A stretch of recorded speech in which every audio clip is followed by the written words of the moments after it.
Предлог законот за игри на среќа и забавни игри веќе е доставен до собранието. Во образложението за потребата од измените, владата вели дека поради сегашниот недостаток од законски ограничувања се надминуваат границите на пристојноста, што доведува и до се поголемо вклучување на населението, меѓу кои малолетници, во игрите на среќа. Според членот 24 од предлог законот, просториите во кои се организираат овие игри ќе се отвараат најмалку 500 метри од основните и средни училишта, а ќе се ограничи и рекламирањето. Поради ова, со новиот закон се забранува рекламирање или учество во рекламирање со кои игрите на среќа се промовираат како начин за социјално прифаќање, за постигнување на личен или финансиски успех, или пак за решавање на какви било економски, социјални или лични проблеми.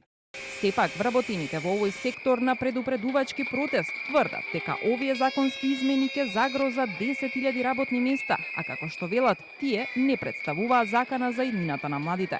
10.000 вработени би од овој сектор ќе останеме на улица, а тоа значи дека заедно со нашите семејства ќе станеме 35.000 нови кандидати за иселување надвор од нашата држава. Ако овој економски сектор престане да постои во Македонија, ние ќе немаме друг избор, освен да се обратиме и да аплицираме во странство. Закана за младината е популизмот кој, затварајќи легалните објекти, ќе ги направи младите лесен таргет на играчници на црно. Од опозицијската партија Левица пак бараат пожестоки ограничувања, меѓу кои игрите на среќа да се организираат само во граничниот појас, а онлайн игрите целосно да се укинат. Донесувањето на овој закон ќе влијае на намалувањето на бројот на деловни простори во кои се приредуваат игрите на среќа и е во насока на заштита на популацијата од негативното влијание од учеството во игрите на среќа, вели предлагачот, односно владата.